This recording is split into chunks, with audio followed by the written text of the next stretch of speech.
കൊച്ചി പഴയ കൊച്ചിയല്ല, സ്മാർട്ട് കൊച്ചിയായി കഴിഞ്ഞു. സ്മാർട്ടായവർക്ക് കേരളം വിടാതെ തന്നെ തൊഴിൽ ചെയ്ത് ജീവിക്കുവാനുള്ള നിലവാരം കൊച്ചി നേടിക്കഴിഞ്ഞു. കൊച്ചിക്കൊരു വിസ ഒത്തുകിട്ടുവാൻ വിദേശികൾ ഗഫൂർ കാ ദോസ്തുമാരെ തേടി തുടങ്ങി. പ്രൈവറ്റ് ബസ് പോലെ തിരക്കായി കൊച്ചിയിൽ നിന്ന് വിദേശത്തേക്കും തിരിച്ചുമുള്ള വിമാനങ്ങളിൽ. കൊച്ചി ന്യൂയോർക്ക് പെട്ടെന്ന് കയറാക്കെ. കൊച്ചി ന്യൂയോർക്ക് പെട്ടെന്ന് കയറി. അടുത്ത ഫ്ലൈറ്റ് വന്നപ്പോൾ ഞങ്ങളുടെ ചാൻസ് പോകും. ഒന്ന് വേഗം കേറന്റെ സായിപ്പേ. പക്ഷെ ഒരു കാലത്തെ IT പറുദീസയായ വൻ നഗരങ്ങളിൽ പലതും എഫിഷ്യന്റായ മലയാളി IT പ്രൊഫഷണൽസ് ഇല്ലാതെ ചക്രശ്വാസം വലിക്കുവാൻ തുടങ്ങി. IT ആസ്ഥാന നഗരങ്ങൾ വിടാൻ തയ്യാറാകാത്ത പല IT കമ്പനികളും നിരത്തിലിറങ്ങി ബിസിനസ് പിടിച്ചു തുടങ്ങി.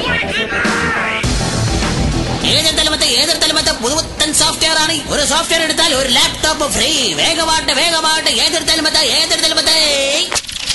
അങ്ങനെയിരിക്കെ ദുബായിൽ നിന്നുമുള്ള പ്രവാസി മലയാളി IT കേമന്മാരുടെ നാട്ടിലേക്കുള്ള കൂട്ടപലായനം ദുബായിലെ പല MNCകളെയും നിരാശയിലാക്കി. ദുബായിലെ ഒരു പേരുകേട്ട IT കമ്പനിക്ക് ഒരു ജാവ വിദഗ്ധന് അത്യാവശ്യമായി വന്നു. മലയാളിയായ ജാവ ശൃംഗൻ മണിയപ്പൻ രാജുവാണ് അവരുടെ മനസ്സിൽ ആദ്യം വന്ന പേര്. രാജു കൊച്ചി സ്മാർട്ട് സിറ്റിയിലെ IT കമ്പനികളിലെ ജോലികൾ ഫ്രീലാൻസ് ആയി ചെയ്യുന്ന ഒരു കമ്പ്യൂട്ടർ ബ്രെയിൻ ആയിരുന്നു. പക്ഷെ കമ്പ്യൂട്ടർ പ്രോഗ്രാംസ് അല്ലാതെ മറ്റൊന്നും മണിയപ്പൻ രാജു എന്ന ജാവ ശൃംഗന് അറിയില്ലായിരുന്നു. സാലറി പാക്കേജ് കാട്ടിയോ മറ്റു വാഗ്ദാനങ്ങൾ നൽകിയോ ജാവ ശൃംഗനെ സ്വന്തമാക്കുവാൻ ഒക്കില്ല എന്നുറപ്പായ വിദേശ കമ്പനി ജാവ ശൃംഗനെ സ്മാർട്ട് കൊച്ചിയിൽ നിന്നും സ്മാർട്ട് ദുബായിലേക്ക് കൊണ്ടുവരാൻ തങ്ങളുടെ സുന്ദരിയായ പബ്ലിക് റിലേഷൻസ് ഓഫീസർ കുമാരി വൈറസ് ശാലിയെ അയച്ചു.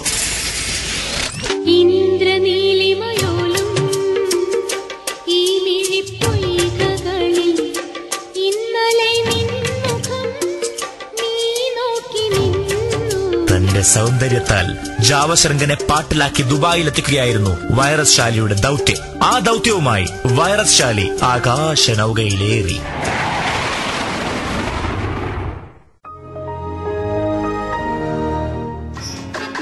ഹലോ ജാവശൃംഗൻ, എന്തെടുക്ക അവിടെ? നിങ്ങളാരാ? ഞാൻ കമ്പ്യൂട്ടറിൽ മാൻപേടകളുടെ ഗെയിം കളിച്ചുകൊണ്ടിരിക്കുക. ആരാ നിങ്ങൾ?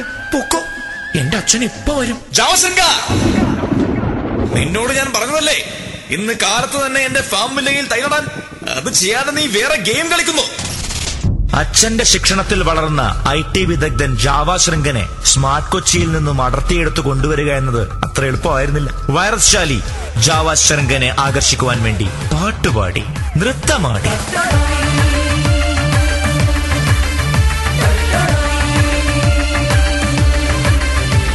ഒടുവിൽ ഇതൊന്നും പയറ്റി വിജയിക്കാതെ വൈറസ് ശാലി പുതിയ ഒരു 3D ഗെയിം കാണിച്ച് ജാവശൃംഗനെ വശത്താക്കി.